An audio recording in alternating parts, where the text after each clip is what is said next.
La apoptosis es una vía de destrucción o muerte celular programada o provocada por el mismo organismo, con el fin de controlar su desarrollo y crecimiento, que puede ser de una naturaleza fisiológica y está desencadenada por señales celulares controladas genéticamente.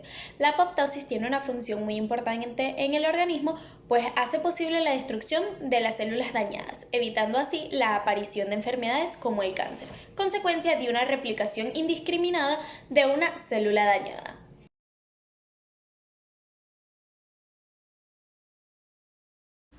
Buenos días, mi nombre es Germán Rojas y le voy a hablar brevemente de los siguientes conceptos. Muerte celular es el cese de las funciones vitales de las células, ya sea producido por cambios morfológicos, funcionales o daños químicos irreversibles. También puede ser causada por factores o causas naturales, tales como lo son pérdida de su función, infección por microorganismos o virus. Muerte somática. En esta muerte, la persona ha dejado de funcionar como individuo al cesar todas sus funciones vitales. ¿Qué diferencia esta muerte de la muerte real? Que en la muerte somática cesan las funciones vitales del organismo animal y luego, después de esto, prosigue a dejar de funcionar las funciones vitales o los signos vitales como lo son la respiración, el sistema nervioso central, los cuales representan a la muerte real. La necrosis comprende un estado irreversible de las células con incapacidad de mantenimiento de la membrana plasmática, lo cual atrae a componentes similares a los de la inflamación. En este proceso, las células quedan como parte de restos celulares que luego van a ser fagocitados por macrófagos. La necrobiasis es la muerte natural de las células. Esto se da en todo tejido que posea la capacidad de regenerar.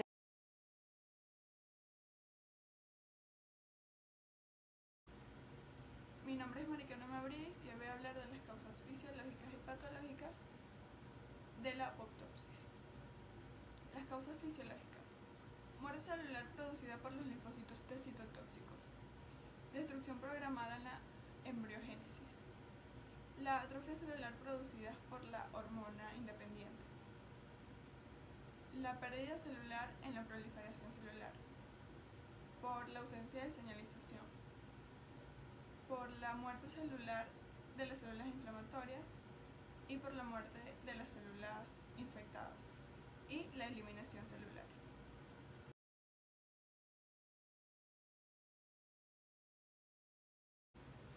Causas patológicas: muerte celular evitando lesiones, lesiones en enfermedades víricas, muerte celular en infecciones, muerte celular en tumores, lesiones en el DNA.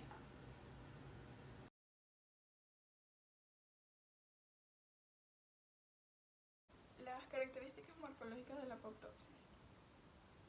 Esta se caracteriza por la condensación de la cromatina nuclear, la disminución del tamaño nuclear, la desintegración celular, por la fragmentación de DNA, por la alteración del citoesqueleto y por la comparación de organelos, excepto en ribosomas y mitocondrias.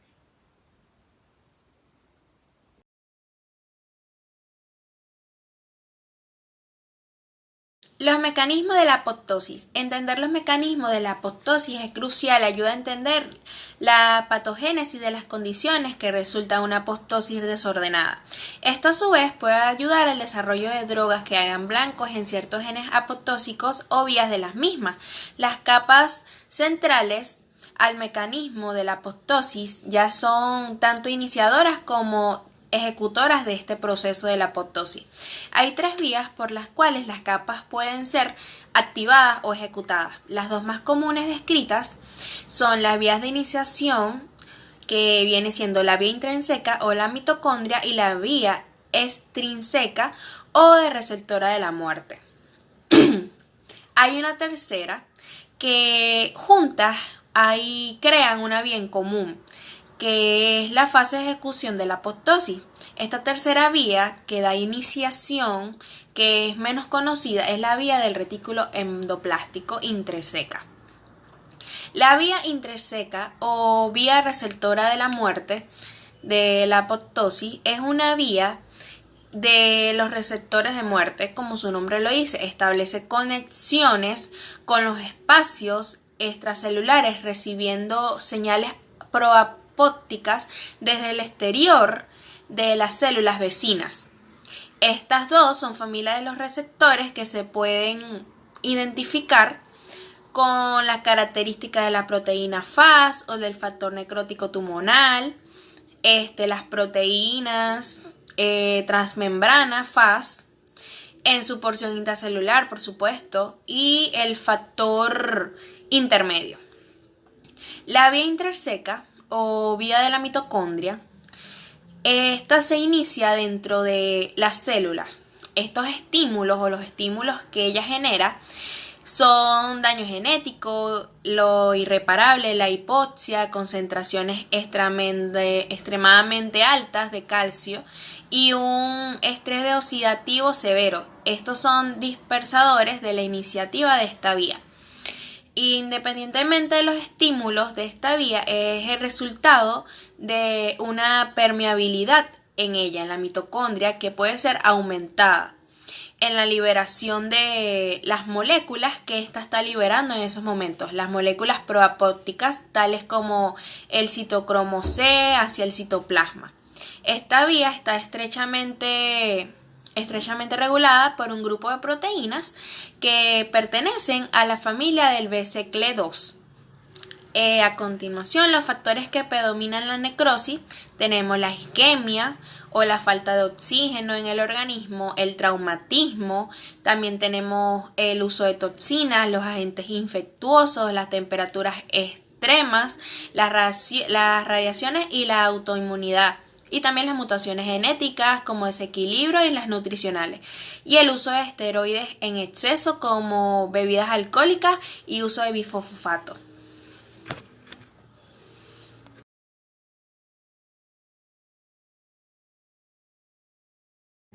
Hola, mi nombre es Gabriela Maza y voy a hablar un poco sobre las etapas de la necrosis y los tipos de necrosis. En las etapas de la necrosis tenemos la primera, la cual es la etapa de alteraciones subletales, en la cual las células presentan alteraciones reversibles o compatibles con una sobrevida prolongada, como la tumefacción celular o degeneración hidrópica. Luego tenemos la segunda etapa, la cual sería etapa de agonía en el que el daño ya es irreversible, como por ejemplo la degeneración vesicular. En siguiente lugar tenemos la tercera etapa, la cual es etapa inicial de la necrosis. Esta es muy difícil de determinar ya que no se reconocen alteraciones específicas al microscopio de luz en las primeras horas. Un criterio citológico que permite reconocer la necrosis celular es la coloración difusa del citoplasma y del núcleo por colorantes vitales, lo cual expresa que la célula no se opone más a la penetración de estos colorantes debido a las graves alteraciones en la integridad de la carioteca y de la membrana citoplasmática. A este periodo también se le denomina como etapa de necrobiosis y dura entre unas 6 a 8 horas.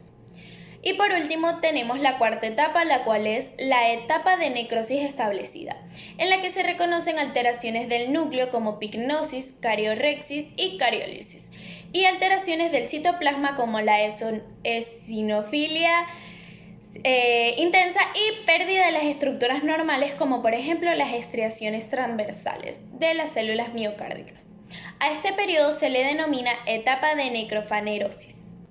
Los tipos de necrosis. Tenemos la necrosis de coagulación. Este tipo de necrosis es típico de la hipoxia inducida por isquemia mantenida, como ocurre en los tejidos privados de suministro de sangre por oclusión arterial en circulación terminal, o infartos de la mayoría de los tejidos y órganos, a excepción del infarto cerebral. También se observa en tumores malignos de crecimiento rápido. Se conocen además dos variedades de necrosis de coagulación, que serían la necrosis de caseificación y la necrosis seria o de Senker. La necrosis de caseificación es una forma de necrosis típica de la tuberculosis exudativa. El término caseoso deriva del aspecto macroscópico del tejido, el cual es blando y blanquecino parecido al queso. En latín, caseum. Tenemos la otra derivación que sería la necrosis seria o de Senker. Esta tiene un aspecto morfológico similar a la cera, con focos amarillentos, opacos y homogéneos. La lesión se observa en la musculatura esquelética en enfermedades infecciosas como la difteria. La necrosis de licuefacción. Es un tipo de necrosis frecuente que se encuentra en los infartos cerebrales. Se trata de una necrosis con una digestión muy rápida de los tejidos debido a una actividad enzimática, lisosomal e hidrolítica intensa que licúa al tejido afectado. La tercera sería la esteatonecrosis o necrosis grasa. Afecta específicamente al tejido adiposo, comúnmente por pancreatitis o traumatismo. Las características de este tipo de necrosis están determinadas por la presencia de triglicéridos en el tejido adiposo. Tenemos también la necrosis fibrinoidea, que se produce especialmente en la pared de los vasos arteriales dañados, en los cuales la insudación y acumulación de proteínas plasmáticas produce una intensa eosinofilia del área alterada. Este tipo de necrosis es característico de enfermedades tales como la poliarteritis nodosa, el lupus eritematoso diseminado y la enfermedad reumática. Por último tenemos la gangrena. Es una forma particular de necrosis condicionada por microorganismos que actúan sobre algunas proteínas, especialmente la hemoglobina, lo que le da el color característico a los tejidos. Se reconoce una gangrena isquémica y una gangrena infecciosa. La gangrena isquémica afecta a la piel y los tejidos blandos de las extremidades inferiores debido a obstrucciones arteriales por aterosclerosis y trombosis. En la gangrena seca no hay una sobreinfección bacteriana y se produce desecación de la piel comprometida, la cual tiene un aspecto momificado, seco, acartonado y negruzco. En la gangrena húmeda sí se produce una sobreinfección bacteriana, hay edema de los tejidos y una humedad en la piel. Los gérmenes pueden penetrar los tejidos adyacentes al área necrótica. El área afectada no está bien delimitada y tiene una coloración verde violácea y un aspecto húmedo por la acción de licuefacción de las bacterias e inflamación supurativa difusa. La gangrena infecciosa es altamente tóxica y es producida por microorganismos anaeróbicos que sobreinfectan a órganos que han sufrido una inflamación necrotizante, como el apéndice fecal, vesícula biliar e intestino. Los órganos comprometidos están reblandecidos, friables y crepitantes por el gas producido por los gérmenes.